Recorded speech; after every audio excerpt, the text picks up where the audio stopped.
नमस्कार, स्वागत है आप सभी का। मैं हूं हिमांशु और आप देख रहे हैं हलचल इंडिया, बेबाक खबर तेज असर। आइए नजर डालते हैं आज की खबरों पर। अखिल भारतीय क्षत्रिय महासभा के द्वारा सम्मान समारोह विचार गोष्ठी कार्यक्रम का आयोजन किया गया। कार्यक्रम का मुख्य उद्देश्य समाज को संगठित करना, सामाजिक और कानूनी मुद्दों पर स्पष्ट आवाज उठाना और भविष्य की रणनीति तय करना रहा। इस दौरान मंच से बोलते वक्ताओं ने SC/ST कानून के दुरुपयोग पर आवाज उठाई, कहा कि SC/ST कानून में बदलाव किया जाए। महासभा में संगठन के राष्ट्रीय अध्यक्ष व पूर्व सांसद कुंवर हरिवंश सिंह और राष्ट्रीय महामंत्री राघवेंद्र सिंह राजू की मौजूदगी में कार्यक्रम को विशेष मजबूती दी गई। उत्तर प्रदेश सरकार के परिवहन मंत्री दयाशंकर सिंह ने फोन कॉल के माध्यम से सभा को संबोधित किया और संगठन द्वारा समाज हित में किए जा रहे प्रयासों की सराहना की। मुख्य अतिथि के रूप में संगीत सॉन्ग कार्यक्रम में शामिल हुए। समारोह के दौरान सभी विशिष्ट अतिथियों को फूल मालाओं, पटका, पगड़ी और प्रतीक चिन्ह देकर सम्मानित किया। साथ ही संगठन के पदाधिकारियों और सक्रिय कार्यकर्ताओं को सम्मान पत्र प्रदान कर उनके योगदान को सार्वजनिक रूप से सराहा गया। यह सम्मान समाज के भीतर जिम्मेदारी और सक्रिय भूमिका निभाने का संदेश देता है।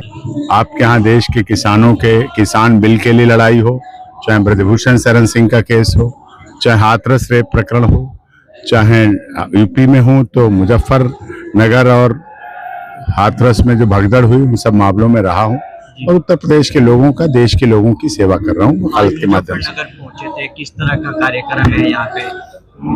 बहुत अच्छा कार्यक्रम है। यहाँ मुजफ्फरनगर की ऐतिहासिक धरती पर महासभा के द्वारा आयोजित कार्यक्रम है, जिसमें कई सांसद, कई मंत्री और आपने दयाशंकर जी का उद्बोधन सुना और जो सुबह संगीत सोम जी आए उनका उद्बोधन सुना, कुंवर हरवंश सिंह जी का उद्बोधन सुना, राघवेंद्र राजू जी, सुखबीर सिंह भदौरिया और कई गणमान्य साथियों का सम्मेलन था। यहाँ उनका संबोधन हुआ, बहुत ओजस्वी संबोधन था और उसके माध्यम से देश में राष्ट्रीय एकता रहे, एकता अखंडता रहे। क्योंकि अगर देश में एकता अखंडता है तो हमारे पड़ोसी देश में भी गरिमा बनी रहेगी। एक प्रस्ताव आपने यहाँ पे मंच से संबोधित करते हुए SC/ST एक्ट को खत्म करने का रखा है और सभी ने सहमति भी उस पर हाथ उठाकर। SC/ST एक्ट का दुरुपयोग ना हो, सवर्ण आयोग बने। भानु प्रताप सिंह जी भारतीय किसान यूनियन के राष्ट्रीय अध्यक्ष हैं, उनका मैंने केस लड़ा था और किसानों के लिए लड़ाई लड़ी और किसान बिल पर स्टे दिलवाया था सुप्रीम कोर्ट में। तो किसान आयोग बने। ये ऐसे सर्वजन हिताय, सर्वजन सुखाय, बहुजन हिताय, बहुजन सुखाय के कार्य हैं जो सर्वे भवन्तु सुखना, सर्वे सन्तु निरामया की भावना को आगे बढ़ाते हैं और सनातन धर्म को जीवित रखते हैं। वर्तमान में जो बांग्लादेश में हो रहा है, जिस तरह से एक दलित दीपू दास की हत्या कर दी गई, आज क्षत्रिय समाज से ये भी प्रस्ताव हो रहा है कि हमारे देश में जो रफाल जो जोधपुर एयरबेस में है, ग्वालियर एयरबेस में है, अब उन्हें भारत सरकार को थोड़ा सा बांग्लादेश और ढाका के ऊपर नीचे करके घुमाना चाहिए। एक सतह तो नापें, कहाँ कितने ऐसे सनातन धर्म के विरोधी हैं। और ये जो तलवार भेंट की गई है, जो तलवार भेंट करके ये देख रहे हैं, अब इस तलवार की जरूरत समाज, देश हित और सनातन धर्म की रक्षा के लिए भी लोगों को आगे आना चाहिए। और तलवार का अर्थ यही होता है कि अपनी सुरक्षा भी करो और राष्ट्र हित की भी सुरक्षा करो और राष्ट्र हित की सुरक्षा के लिए काम करो। और किस तरह के प्रस्ताव यहाँ पे रखे गए हैं, किस तरह की सहमति बनी है? राजनीतिक रूप से ही मजबूत होना चाहिए, सशक्त होना चाहिए और ये प्रस्ताव यहाँ आवश्यक थे। मुजफ्फरनगर के लोगों का बहुत बहुत आदर करता हूँ, यहाँ की मीडिया, यहाँ के बहुत लोग, आप लोग दिल्ली में भी हमें मिलते हैं, सुप्रीम कोर्ट में भी मिलते हैं और आप सबका भी धन्यवाद। और आपसे वायदा और वचन करके जाता हूँ, वक्ता बहुत है, मैं राजनेता नहीं हूँ, किसी पार्टी का प्रतिनिधि नहीं हूँ, प्रवक्ता नहीं हूँ, लेकिन एक बात कहता हूं, जब भी आप लोगों को भी कभी कोई किसी तरह की जरूरत पड़े, वैसे तो आपकी इतनी ID सारी मजबूत हैं, ये कलम बहुत मजबूत है, तलवार की जरूरत नहीं पड़ती, लेकिन फिर भी तलवार भी संभालनी है, कलम भी संभालनी है और इस ID को जब कभी लगे, देश की मीडिया को लगे, तो डॉक्टर AP सिंह आपके लिए सदैव सुप्रीम कोर्ट में उस लड़ाई को लड़ने के लिए तैयार है।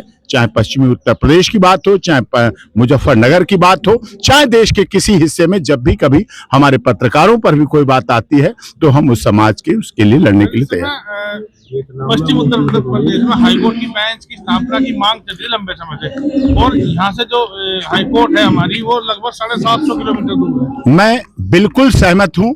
सुप्रीम कोर्ट में 28 साल से वकालत कर रहा हूँ। मैं भी उस पीड़ा का, हाथरस प्रकरण हुआ केस, यहाँ का नोएडा का प्रकरण हुआ, हाथरस रेप प्रकरण हुआ, हम सुबह ट्रायल करके शाम को घर ऑफिस आ जाते हैं। लेकिन हाई कोर्ट जाने के लिए हमें रात को निकलना पड़ता है, 12-14 घंटे फॉर्च्यूनर गाड़ी दौड़ती है, उसके बाद पहुंच पाते हैं। कृष्ण जन्मभूमि का केस लड़ रहा हूं, कृष्ण जन्मभूमि पास में, मथुरा पास में, लेकिन हमें उसके लिए इलाहाबाद हाईकोर्ट जाना पड़ रहा है।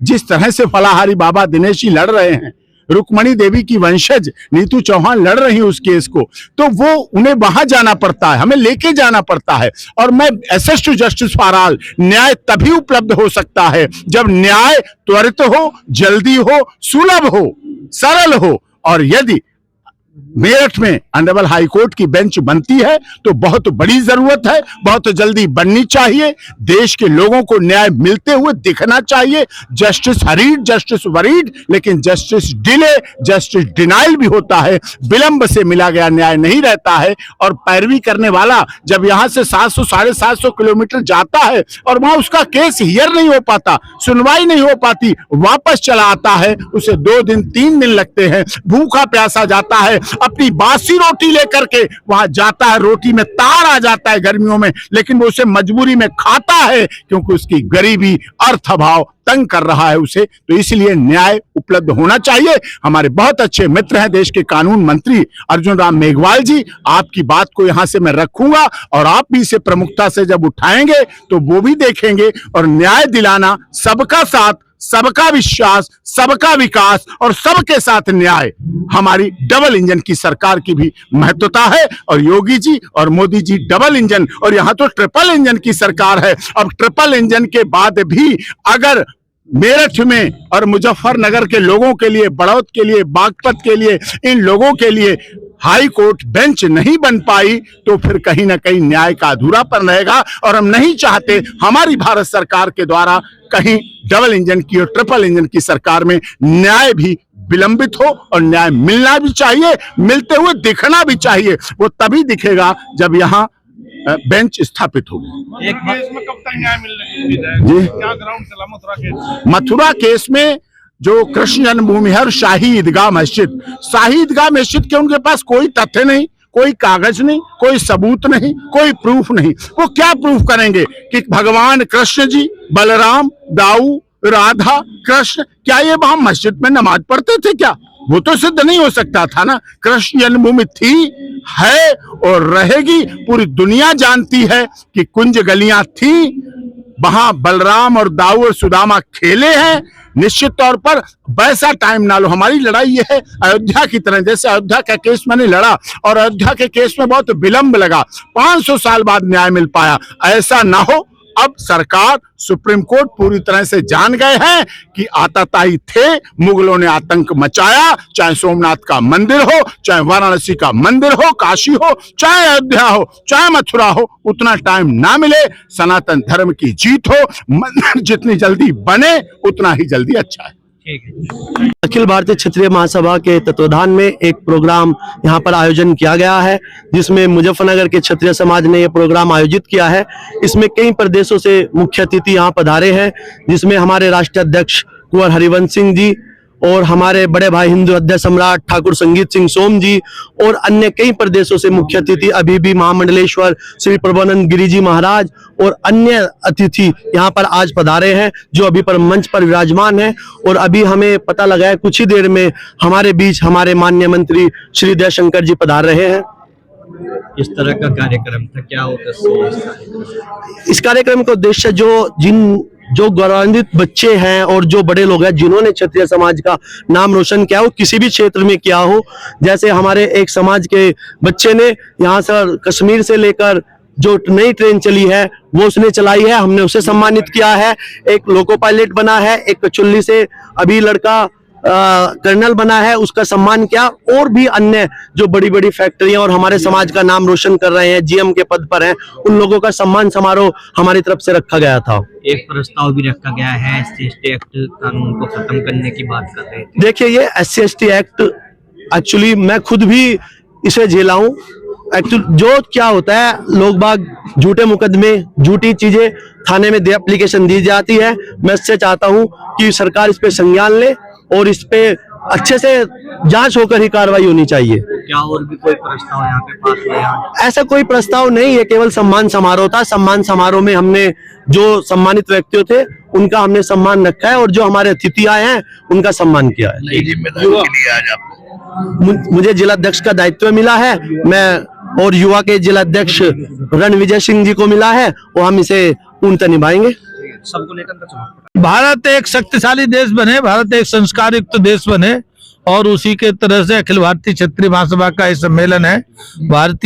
अखिल भारतीय क्षत्रिय समाज को सदा दिशा देने का काम, समाज को एक मार्गदर्शन करने का काम करती रही है और उसी में आज ये सम्मेलन का आयोजन किया गया है। बांग्लादेश में जिससे इस समय जो हालात बने हुए हैं, हिंदुओं को टारगेट कर मारा जा रहा है, उसको लेकर क्या कहेंगे आप? लंबे समय से बांग्लादेश में हिंदुओं को चुन चुन करके मारा जा रहा है, हिंदुओं की हत्या की जाती है।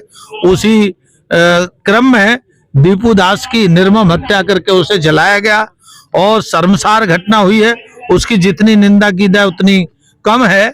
भारत सरकार को मैं तो आग्रह करूंगा, बिना विलंब करे भारत सरकार को बांग्लादेश पे परमाणु बम का प्रयोग करना चाहिए और नहीं तो भारत की सेना भेज करके बांग्लादेश को अपने कब्जे में लेना चाहिए या फिर बांग्लादेश को दो भागों में डिसाइड कर एक भाग हिंदू हो और एक भाग मुसलमान हो, जिसमें बांग्लादेश का हिंदू सुरक्षित रह सके, ऐसा भारत सरकार को बिना विलंब करे कार्रवाई करनी चाहिए, फौज भेजनी चाहिए।